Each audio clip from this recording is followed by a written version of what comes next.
पहाड़ियों की तलहटी में बसा एक छोटा सा गांव था, सोनापुर। लोग कहते थे वहां की मिट्टी इतनी पवित्र थी कि जो बोया जाता वही सोना बनकर उगता। लेकिन इंसानी लालच ने उस गांव की तकदीर बदल दी। गांव के एक कोने में एक पुराना कच्चा मकान था, जहां राधा काकी अकेली रहती थीं। उनका एक ही सहारा था, उनका बेटा, जो कई साल पहले शहर कमाने गया था। हर रोज राधा काकी गांव की सीमा पर जाकर बैठतीं और सूरज ढलने तक रास्ता देखतीं। फिर गांव में भयानक सूखा पड़ा।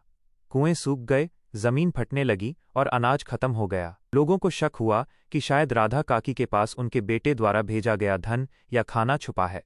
भूख ने उन्हें निर्दयी बना दिया। उन्होंने राधा काकी से उनका बचा कुचा अनाज छीन लिया। जब काकी रोते हुए बोलीं, मेरा बेटा आएगा तो उसे क्या खिलाऊंगी, तो लोग हंस पड़े और उन्हें गांव से बाहर एक टूटी झोपड़ी में छोड़ आए। एक ठंडी रात में भूख और ठंड से राधा काकी की मृत्यु हो गई। उनके हाथ में एक पुराना दीपक था, जो वे अपने बेटे के रास्ते के लिए जलाना चाहती थीं।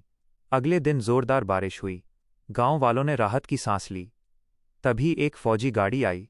राधा काकी का बेटा लौट आया था, अनाज और मदद से भरा हुआ। लेकिन जब उसने माँ का शव देखा, उसका दिल पत्थर बन गया।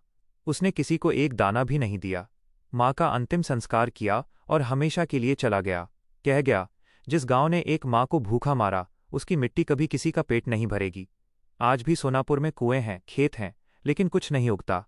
लोग कहते हैं आज भी वहां हवाओं में एक माँ की सिसकियां गूंजती हैं।